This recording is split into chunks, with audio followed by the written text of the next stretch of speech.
유럽에서 충격적인 일이 발생했습니다. 유럽에서 중국인을 대상으로 입국 금지 발표를 한다고 하는데요. 중국인들이 유럽에 오면 문제를 일으키고 사고를 쳐서 그런다고 합니다. 도대체 중국은 어떤 행동을 했길래 유럽연합에서 입국 금지까지 시키려는 것일까요? 중국에서 태어나고 자란 중국 유학생이 유럽에서 마주한 충격적인 현실, 유럽에서 날아온 놀라운 이야기 지금 시작합니다. 그 전에 구독과 좋아요 눌러주시면 영상을 제작하는 데 있어 큰 힘이 됩니다. 안녕하세요. 저는 베이징에서 태어나 자란 리웨이라고 합니다. 베이징 대학교 경영학과를 졸업하고 지금은 파리 소르본 대학에서 국제경영학 석사과정을 밟고 있죠. 중국에 계신 부모님은 평범한 중산층이지만 제게 최고의 교육을 시켜주셨습니다. 아버지는 중견 IT 기업의 팀장이시고 어머니는 고등학교 교사이신데 두 분 모두 제가 더 넓은 세계로 나가길 원하셨어요. 베이징에서 자라면서 저는 중국이 세계의 중심이라고 배웠습니다. 5천년의 역사와 문화, 세계 최대의 경제, 성장률, 14억 인구의 거대 시장이 모든 것이 중국의 우월함을 증명한다고 생각했죠. 학교에서는 늘 중국 특색의 사회주의가 얼마나 뛰어난지, 서구 자본주의보다 얼마나 효율적인지 배웠습니다. 한국이나 일본 같은 아시아 국가들은 단지 미국의 영향을 받은 작은 나라일 뿐이라고 생각했어요. 파리에 도착한 첫날, 저는 자신감이 넘쳤습니다. 유럽 학생들에게 중국의 위대함을 보여줄 기회라고 생각했죠. 하지만 현실은 달랐어요. 첫 수업에서 교수님이 글로벌 기업들의 혁신 순위를 보여주셨는데 삼성, 현대, LG 같은 한국 기업들이 상위권에 있었습니다. 반면 화웨이나 알리바바 같은 중국 기업들은 훨씬 아래였죠. 교수님에게 물었습니다. 교수님, 이 자료는 편향된 것 같습니다. 중국 기업들이 얼마나 혁신적인지 모르시는 것 같네요. 저는 자신감 있게 말했습니다. 교수님은 미소를 지으며 대답하셨어요. 리웨이, 시장 규모와 혁신성은 다른 개념입니다. 글로벌 시장에서 인정받는 혁신과 중국 내수 시장에서의 성공은 구분해야 합니다. 그 말에 저는 화가 났죠.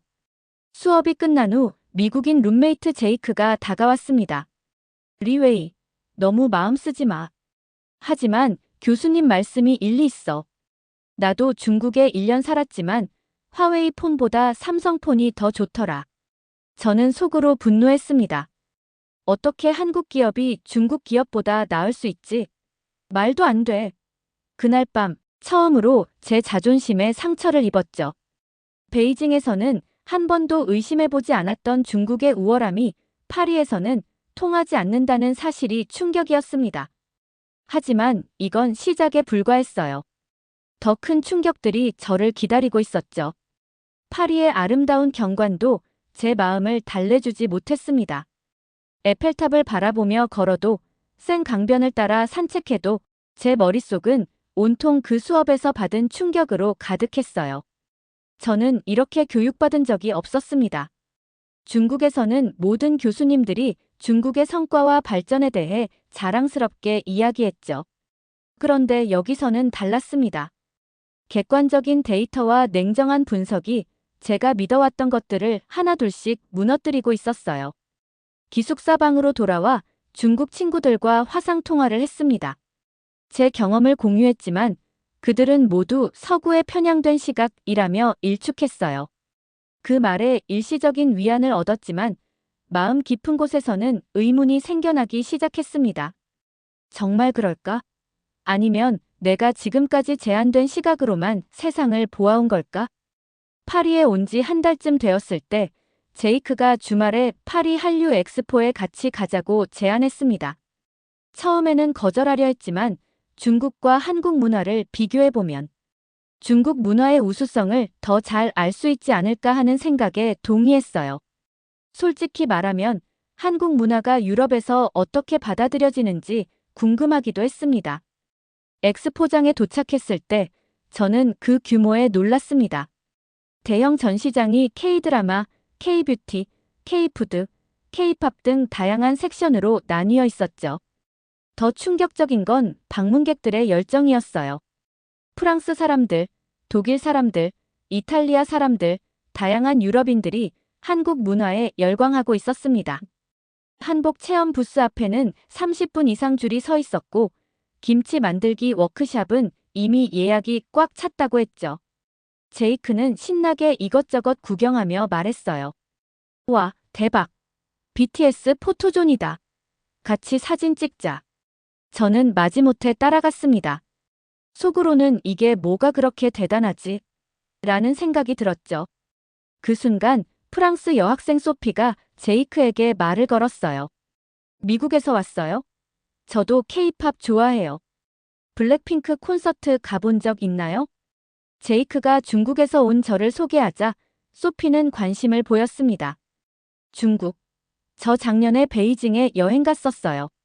정말 역사적인 곳이더라고요. 저는 기회를 놓치지 않았죠. 한국 문화의 많은 부분이 사실 중국에서 유래했다는 거 알고 계셨나요? 한글도 한자에서 영감을 받은 거고요. 소피는 미소를 지으며 대답했습니다. 저는 중국과 한국 모두 가봤는데 전혀 다른 매력이 있더라고요.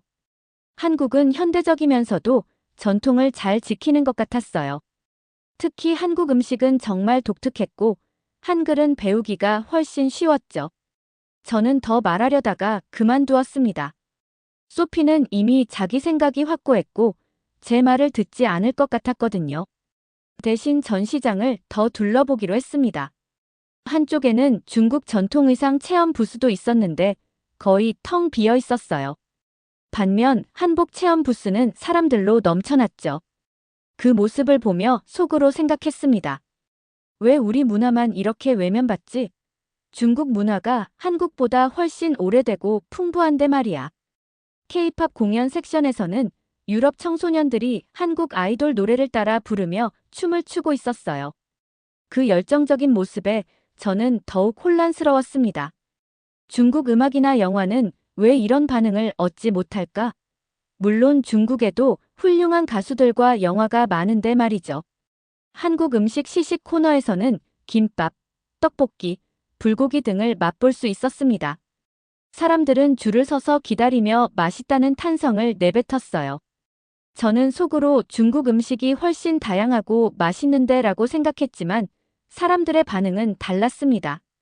집으로 돌아오는 길에 제이크가 물었어요. 한류 엑스포 어땠어? 나는 정말 재미있었어. 나는 그냥 그랬어. 대답을 짧게 했지만 사실 마음속은 복잡했습니다. 질투와 혼란이 뒤섞인 감정이었죠. 중국인으로서의 자부심이 흔들리는 느낌이었어요. 왜 한국 문화가 이렇게 인기가 있는 걸까? 중국 문화는 왜 같은 관심을 받지 못할까? 그날 밤, 이 질문들이 계속 머릿속을 맴돌았습니다.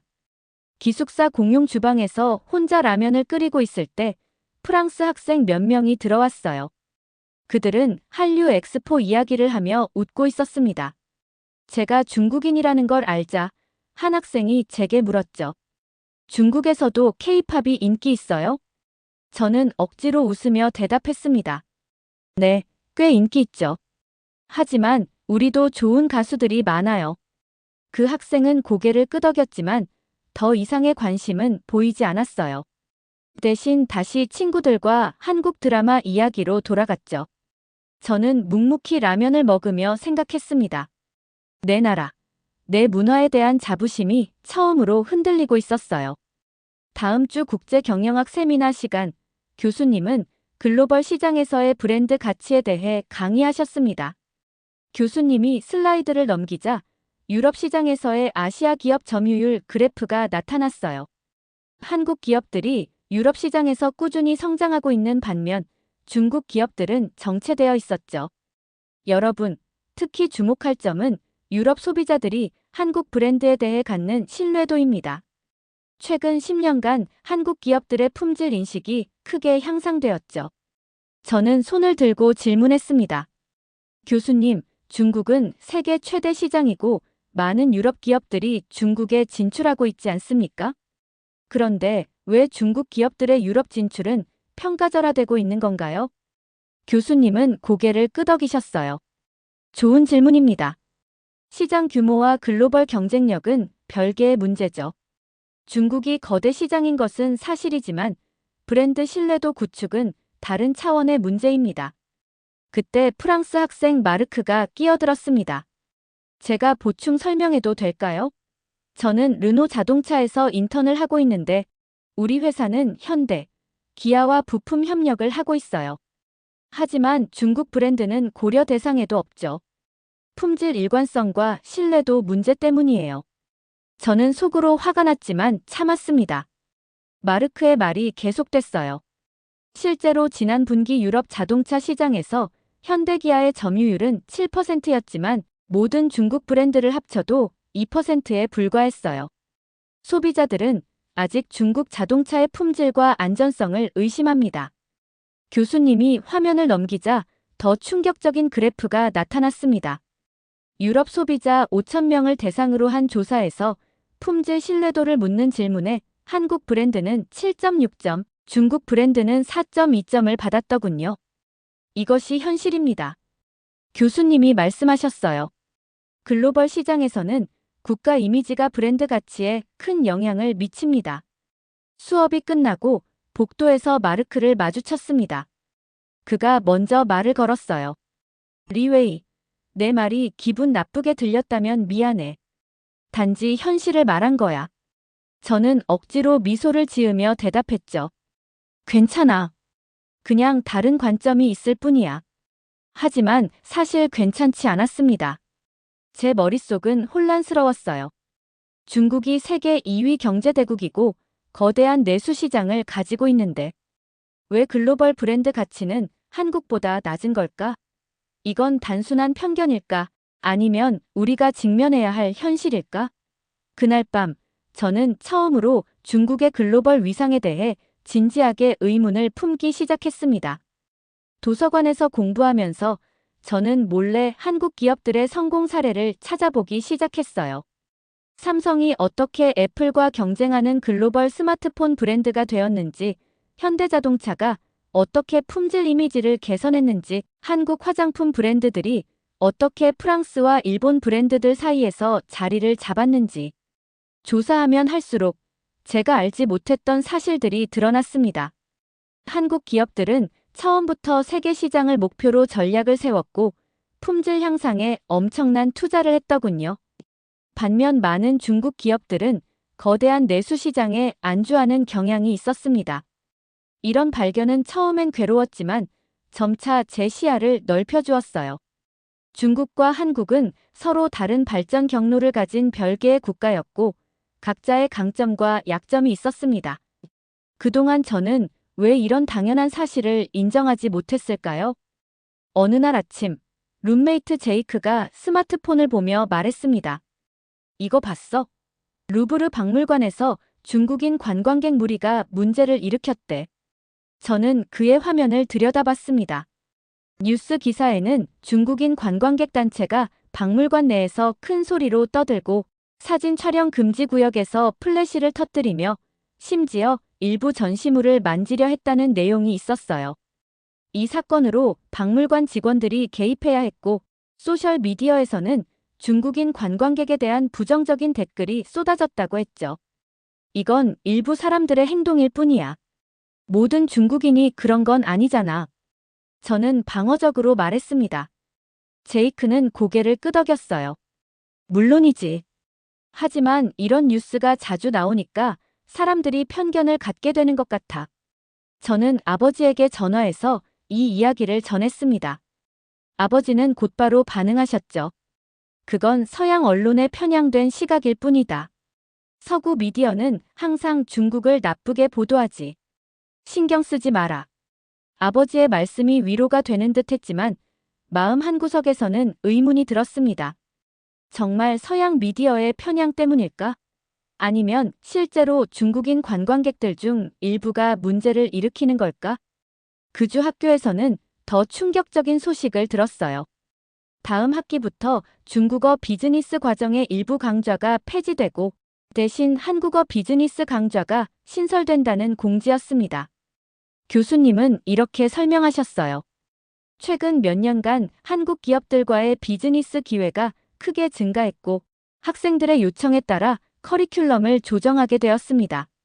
저는 충격을 받았습니다. 중국어는 세계에서 가장 많은 사람들이 사용하는 언어인데 어떻게 한국어보다 중요도가 낮아질 수 있을까요? 이건 말이 안 됐어요. 더 충격적인 건 제이크의 반응이었습니다. 나 다음 학기에 한국어 수업 들을 거야. 졸업 후에 삼성이나 현대 같은 회사에 지원해볼까 생각 중이거든. 취업에 도움될 것 같아. 저는 배신감을 느꼈습니다. 제 룸메이트마저 한국 열풍에 합류한 거죠. 그날 밤 혼자 침대에 누워 생각했어요. 왜 모두 중국을 외면하고 한국에 열광하는 걸까? 중국은 훨씬 크고 강한 나라인데 말이야. 이런 생각들이 꼬리를 물고 이어지며 제가 그동안 확신했던 세계관이 흔들리기 시작했습니다. 베이징에서는 절대적이었던 중국 중심적 사고가 파리에서는 통하지 않았어요. 세계는 제가 생각했던 것과 달랐고 중국의 위상도 제가 배웠던 것만큼 높지 않은 것 같았습니다. 이런 생각들은 저를 불안하게 만들었죠. 제 정체성과 자부심의 근간이 흔들리고 있었으니까요. 파리의 카페에 앉아 창밖을 바라보며 저는 깊은 고민에 빠졌습니다. 어쩌면 내가 세상을 너무 단순하게 보고 있었던 건 아닐까? 국가의 크기나 경제력만으로 우열을 가릴 수 없는 복잡한 세계인데 나는 너무 편협한 시각으로 바라보고 있었던 것은 아닐까? 밤늦게 기숙사로 돌아오는 길에 저는 중국인 유학생 친구를 만났어요. 그는 이미 3년째 파리에서 공부하고 있었죠. 리웨이, 처음에는 나도 내처럼 화가 났어. 하지만 시간이 지나면서 이해하게 될 거야. 여기서는 객관적으로 세상을 봐야 해. 중국이 완벽하지 않듯이 다른 나라들도 각자의 장단점이 있어. 그의 말은 제게 작은 위로가 되었습니다. 혼자만 고민하는 게 아니었다는 사실, 그리고 이런 변화가 어쩌면 성장의 과정일 수도 있다는 생각이 들었어요. 본방학이 되었고 부모님께서 저를 보러 유럽 여행을 오시기로 했습니다. 아버지 리진과 어머니 왕메이는 둘 다 해외여행 경험이 많지 않으셨기 때문에 파리 방문을 정말 기대하고 계셨어요. 특히 어머니는 평생 에펠탑을 보는 것이 꿈이셨다고 했죠. 우리 아들이 공부하는 파리는 얼마나 멋질까? 어머니는 전화통화에서 그렇게 말씀하셨어요. 공항에서 부모님을 맞이했을 때 두 분 모두 지쳐 보이셨습니다. 13시간의 긴 비행과 파리 공항의 복잡한 입국 절차 때문이었죠. 입국 심사가 왜 이렇게 오래 걸리는 거니? 중국인들만 특별히 오래 검사하는 것 같더라. 아버지가 불만스럽게 말씀하셨어요. 저는 설명해 드렸습니다. 그건 중국인만 그런 게 아니에요. 모든 비유럽 연합국가 시민들이 같은 절차를 거쳐요. 아버지는 고개를 저으셨죠. 아니야, 내가 봤는데 일본인들과 한국인들은 훨씬 빨리 통과하더라. 저는 부모님을 제 작은 아파트로 모셨습니다. 파리 시내 구경을 시작하기 전 잠시 쉬시라고 권했죠. 저녁에는 근처 프랑스 식당으로 모시고 갔어요. 제가 자주 가는 곳인데 음식이 맛있고 분위기도 좋았습니다.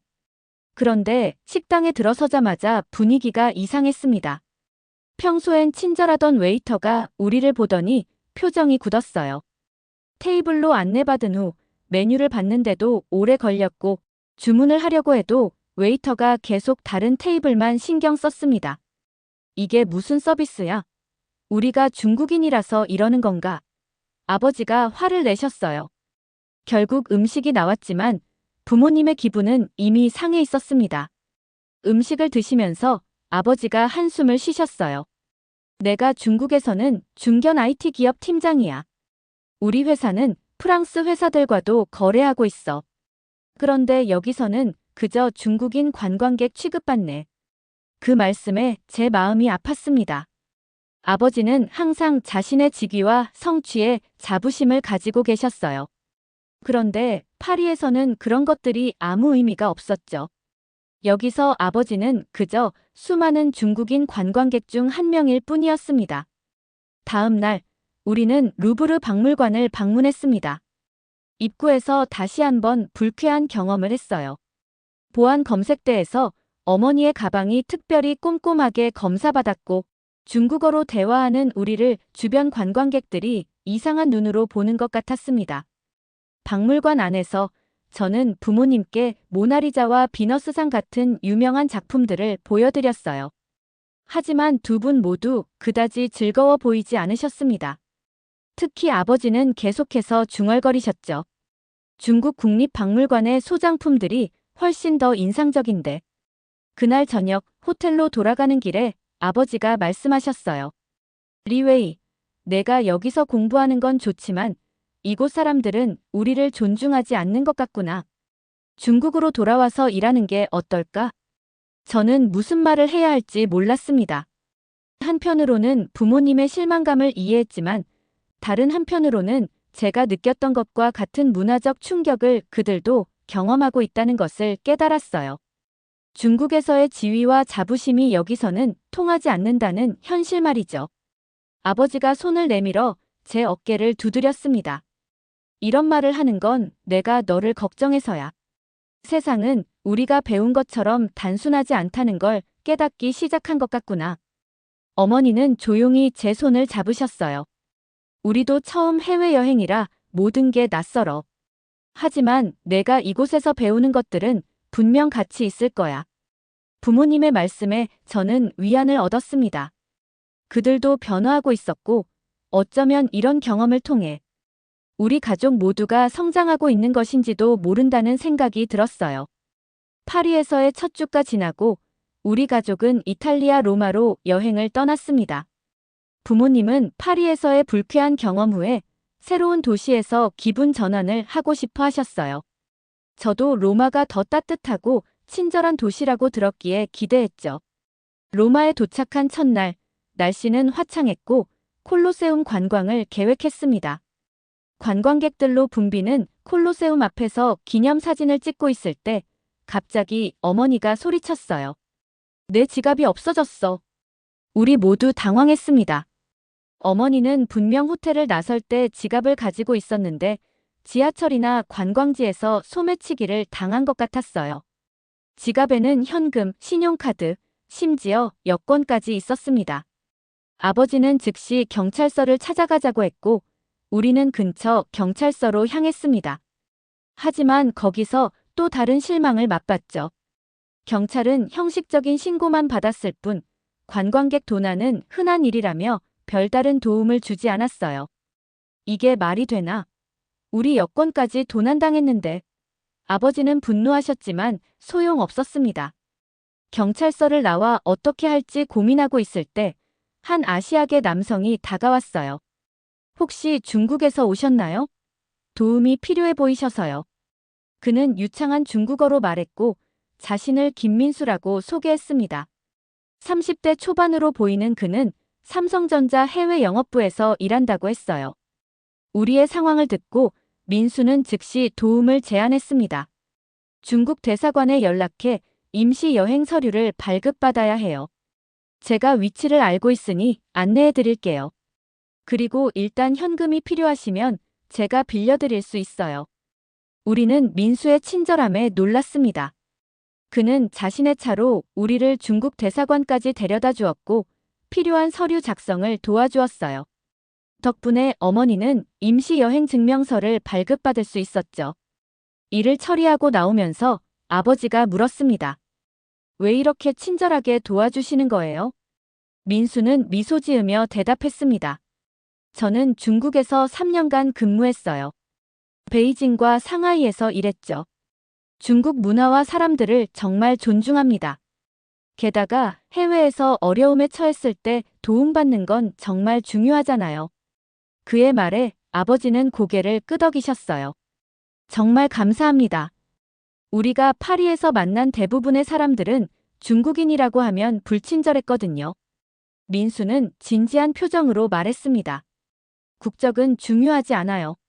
서로 배우고 존중하는 게 중요하죠. 제가 중국에 있을 때도 많은 중국 분들이 도와주셨어요. 이제 제가 그 은혜를 갚을 차례죠. 저녁을 함께 하자는 우리의 제안에 민수는 기꺼이 응했습니다. 로마의 한 레스토랑에서 식사하면서 그는 한국과 중국에서의 경험을 이야기해 주었어요. 특히 중국 문화에 대한 그의 지식은 놀라웠습니다. 심지어 중국 고전 문학까지 읽었다고 했죠. 사실 저는 대학에서 중문학을 부전공했어요. 삼국지, 수호지 같은 고전을 원문으로 읽었죠. 민수가 말했습니다. 아버지는 감탄하셨어요. 우리 중국인도 요즘은 그런 고전을 잘 읽지 않는데 정말 대단하네요. 대화를 나누면서 우리는 민수에게 파리와 로마에서 겪었던 불쾌한 경험들을 털어놓았습니다. 그는 공감하면서도 다른 시각을 제시했어요. 문화 차이가 있긴 하죠. 하지만 서로 이해하려는 노력이 중요해요. 저도 처음 유럽에 왔을 때는 많이 당황했지만 시간이 지나면서 이해하게 됐어요. 식사를 마치고 헤어질 때 민수는 우리에게 명함을 건네며 말했습니다. 다음 주에 서울로 돌아가요. 혹시 한국에 오실 일이 있으면 연락 주세요. 기꺼이 안내해 드리겠습니다. 호텔로 돌아오는 길에 우리 가족은 조용했습니다. 그날의 사건은 분명 불쾌했지만 민수의 친절함 덕분에 기분이 한결 나아졌어요. 특히 아버지는 생각에 잠겨 계셨습니다. 오늘 정말 운이 좋았구나. 김민수 씨 같은 사람을 만나서 말이야. 아버지가 중얼거리셨어요. 저는 고개를 끄덕였습니다. 네, 정말 친절한 분이었어요. 호텔방에 도착한 후 아버지가 저에게 물으셨습니다. 리웨이, 내 생각에 우리가 한국에 가볼 만할까? 그 질문은 저를 놀라게 했습니다. 아버지는 항상 중국이 최고라고 생각하셨고 다른 아시아 국가들에 대해서는 별로 관심이 없으셨거든요. 하지만 민수와의 만남이 그의 생각을 바꾼 것 같았어요. 그래요, 가볼 만할 것 같아요. 저는 대답했습니다. 사실 저도 한국에 대해 새롭게 관심이 생기기 시작했거든요. 로마에서의 여행을 마친 후 우리는 예정에 없던 결정을 내렸습니다. 한국을 방문하기로 한 거죠. 민수의 초대와 그의 친절함이 결정적인 역할을 했습니다. 게다가 서울까지는 비행기로 불과 2시간 반이면 갈 수 있었기에 일정 조정이 어렵지 않았어요. 인천국제공항에 도착했을 때부터 새로운 경험이 시작됐습니다. 깨끗하고 현대적인 공항 시설에 우리 모두 놀랐어요. 특히 입국 심사 과정이 신속하고 효율적이었죠. 와, 이렇게 빨리 통과할 수 있다니. 어머니가 감탄하셨어요. 공항 밖으로 나오자 민수가 우리를 기다리고 있었습니다. 그는 자신의 차로 우리를 서울 시내의 호텔까지 데려다 주었어요. 차 안에서 그는 서울의 역사와 발전에 대해 설명해 주었습니다. 서울은 한국 전쟁 후 완전히 파괴되었다가 60년 만에 세계적인 도시로 성장했어요. 정말 놀라운 변화죠. 창밖으로 보이는 서울의 모습은 정말 인상적이었습니다.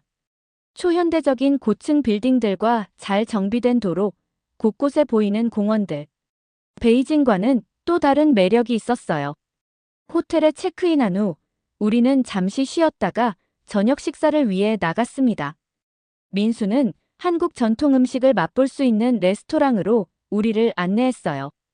다양한 반찬과 함께 나온 불고기와 갈비는 정말 맛있었습니다. 한국 음식은 정말 다양하고 맛있네요. 어머니가 말씀하셨죠. 식사 중에 민수는 내일 일정을 제안했습니다. 내일은 경복궁과 인사동을 구경하시고 오후에는 강남 지역을 돌아보는 건 어떨까요? 그리고 저녁에는 제 친구들과 함께 식사해요. 대학생들인데 리웨이 씨와 비슷한 나이예요. 우리는 기꺼이 동의했습니다. 첫날부터 한국에 대한 좋은 인상을 받았으니까요. 다음 날 경복궁 방문은 특히 인상적이었습니다. 궁궐의 아름다운 건축과 잘 보존된 문화유산을 보며 아버지도 감탄하셨어요. 중국 자금성과는 다른 매력이 있구나. 규모는 작지만 세심하게 보존되어 있어. 인사동에서는 한국 전통 공예품들을 구경했고 강남에서는 현대적인 서울의 모습을 볼 수 있었습니다. 특히 저는 코엑스몰의 규모와 첨단 기술에 놀랐어요. 디지털 안내 시스템과 로봇 도우미가 인상적이었죠. 저녁에는 민수의 친구들과 만났습니다. 서울대학교에 다니는 학생들이었는데 모두 영어를 유창하게 했고 중국에 대해서도 관심이 많았어요. 그들과 대화하면서 저는 처음으로 편견 없이 다른 나라 사람들과 교류하는 느낌을 받았습니다. 리웨이 씨, 중국 영화 정말 좋아해요. 장이모 감독의 영화들 다 봤어요. 한 학생이 말했습니다. 저는 중국 역사에 관심 있어요. 특히 삼국시대가 흥미로워요. 다른 학생이 덧붙였죠. 그들의 진정한 관심과 존중 속에서 저는 마음이 열리는 것을 느꼈습니다. 파리에서 경험했던 방어적인 태도가 사라지고 솔직하게 대화할 수 있었어요. 호텔로 돌아오는 길에 아버지가 제게 말씀하셨습니다. 중국이 배울 점이 생각보다 많은 것 같구나. 한국은 우리보다 작은 나라지만 글로벌 시장에서 인정받는 이유가 있어 보인다. 그 말씀에 저는 놀랐습니다. 아버지가 이런 말씀을 하시다니. 베이징에서는 상상도 할 수 없는 일이었죠. 하지만 저도 같은 생각을 하고 있었습니다. 한국의 첫인상은 제가 기대했던 것보다 훨씬 좋았어요. 서울의 거리를 걸으면서 저는 베이징과 파리와의 차이점을 발견했습니다. 베이징은 웅장하고 역사적이었고 파리는 예술적이고 로맨틱했다면 서울은 효율적이면서도 친근했어요. 지하철은 깨끗하고 정확했으며 사람들은 분주하지만 질서 있게 움직였습니다. 공공장소는 깨끗했고 서비스는 빠르고 친절했죠. 우리는 한국에서의 마지막 날 민수의 추천으로 한강공원을 방문했습니다. 강변을 따라 산책하면서 가족 모두 편안함을 느꼈어요. 어머니는 특히 공원의 청결함과 아름다움에 감동하셨습니다. 중국도 이런 공공시설을 더 많이 만들면 좋겠다. 어머니가 말씀하셨어요. 한국에서의 3일이 눈 깜짝할 사이에 지나갔습니다. 베이징으로 돌아가기 전날 밤, 우리 가족은 한국에서의 경험을 정리하는 시간을 가졌어요. 호텔 라운지에 앉아 차를 마시며 아버지가 말씀하셨습니다. 이번 여행은 정말 뜻밖의 경험이었구나. 파리와 로마에서는 실망도 많았지만 서울에서의 시간은 정말 즐거웠어. 어머니도 동의하셨어요. 서울은 정말 깨끗하고 시스템이 잘 갖춰져 있더라. 사람들도 친절하고. 아버지는 생각에 잠겼다가 다시 말씀하셨습니다. 우리 회사에서 한국 기업과의 협력 가능성을 모색해봐야겠다. 특히 IT 서비스 분야에서 한국은 정말 앞서 있는 것 같아. 저는 아버지의 말씀에 깊은 인상을 받았습니다. 중국 중심적인 사고방식을 가지셨던 아버지가 다른 나라의 장점을 인정하고 심지어 배우려고 하다니. 이런 변화는 제게도 큰 영향을 미쳤어요. 베이징으로 돌아간 후 아버지는 정말로 그의 말씀을 실천에 옮기셨습니다. 회사에서 한국 기업의 글로벌 경쟁력에 관한 연구 프로젝트에 자원하셨죠. 특히 삼성전자의 글로벌 마케팅 전략에 관심을 가지셨어요. 저는 파리로 돌아와 학업을 계속했습니다. 하지만 무언가 달라졌어요. 이제 저는 졸업 논문 주제를 변경하기로 결심했습니다. 동아시아 기업의 글로벌 경쟁력 비교 한국과 중국 사례 연구로 말이죠. 더 이상 방어적인 태도로 중국의 우월함을 증명하려는 게 아니라 진정으로 두 나라의 장단점을 비교 분석하고 싶었습니다. 제이크와의 관계도 개선되었어요. 한국 방문 경험을 나누면서 저는 그의 한국어 스터디 그룹에 참여하기로 했습니다. 한국어를 배우는 것이 제 경력에도 도움이 될 것 같았거든요. 내가 마음을 열었네. 좋은 변화야. 제이크가 말했어요. 저는 웃으며 대답했습니다. 그동안 내가 너무 고집스러웠던 것 같아. 세상은 내가 생각했던 것보다 훨씬 복잡하고 다양하더라. 1년 후, 저는 파리에서의 학업을 마치고 글로벌 컨설팅 회사의 인턴십 기회를 얻었습니다. 놀랍게도 그 회사의 서울지사에서 근무할 수 있는 기회였어요. 저는 망설임 없이 수락했습니다. 출발 전 아버지와 전화 통화를 했습니다. 아버지는 회사에서 한국 기업과의 협력 프로젝트를 성공적으로 이끌어 작은 승진도 하셨다고 했어요. 리웨이, 내가 자랑스럽구나. 넓은 세계를 경험하고 다양한 문화를 배우는 것. 그것이 진정한 성장이란다. 저는 깊이 공감했습니다. 아버지, 제가 파리에서 처음 경험한 문화적 충격을 기억하세요? 당시엔 너무 화가 났었는데 지금 생각해보면 그게 제 시야를 넓혀준 계기였던 것 같아요. 아버지가 웃으셨어요. 나도 마찬가지다. 우리 가족 모두 이번 여행을 통해 많은 것을 배웠지. 특히 내 인생에서 가장 큰 장애물은 편견이었다는 걸 깨달았어. 그 말에 저는 깊이 고개를 끄덕였습니다. 제 인생에서도 가장 큰 장애물은 편견이었습니다. 중국 중심적인 사고방식, 한국과 다른 나라들에 대한 선입견, 글로벌 시장에서의 현실을 인정하지 않으려던 고집 이런 것들이 제 성장을 막고 있었던 거죠. 하지만 이제는 달라졌습니다. 저는 더 넓은 시각으로 세상을 바라볼 준비가 되어 있었어요. 중국인으로서의 정체성을 유지하면서도 다른 문화와 국가의 가치를 인정하고 배우려는 마음가짐을 갖게 되었습니다. 그리고 이런 변화가 제 인생에서 가장 값진 성장이었다고 생각합니다. 서울행 비행기를 타면서 저는 이런 생각을 했습니다. 이 여정이 없었다면 나는 여전히 좁은 시각 속에 갇혀 있었을 거야. 파리에서의 충격적인 경험들, 로마에서 만난 민수, 서울에서의 놀라운 발견들이 모든 것이 나를 바꿔놓았어. 제가 처음 파리에 도착했을 때 가졌던 자부심은 이제 더 성숙한 자신감으로 바뀌었습니다. 나라와 문화의 우열을 가리는 것이 아니라 각각의 고유한 가치를 인정하고 서로 배우는 것이 진정한 국제화라는 깨달음이었죠. 베이징 공항에서 서울로 향하는 비행기 안에서 저는 창밖으로 펼쳐진 구름을 바라보며 미소 지었습니다. 제 앞에는 새로운 도전과 기회가 기다리고 있었고 제 마음은 그 어느 때보다 열려 있었으니까요. 이제 저는 더 이상 중국이 최고라고 생각하지 않습니다. 대신 모든 나라는 배울 점이 있다고 생각해요. 한국의 효율성과 서비스 정신, 프랑스의 예술성과 여유, 그리고 중국의 유구한 역사와 발전 가능성이 모든 것을 존중하고 배우는 자세가 중요하다는 걸 깨달았습니다. 어쩌면 이것이 진정한 국제인으로 성장하는 과정인지도 모르겠습니다. 자기 나라만 옳다고 생각하는 편협한 시각에서 벗어나 다양성을 인정하고 서로에게서 배우는 열린 마음을 갖는 것 말이죠. 돌이켜보면 파리에 처음 도착했을 때의 그 충격적인 경험들이 없었다면 저는 변화하지 못했을 거예요. 때로는 우리의 자부심이 무너지는 경험이 더 넓은 세상을 볼 수 있는 기회가 되기도 하는 것 같습니다. 오늘의 이야기 어떠셨나요? 여러분의 생각이나 경험을 댓글에 남겨주세요. 이 영상이 마음에 드셨다면 구독과 좋아요 부탁드릴게요. 다음 영상에서 만나요. 감사합니다.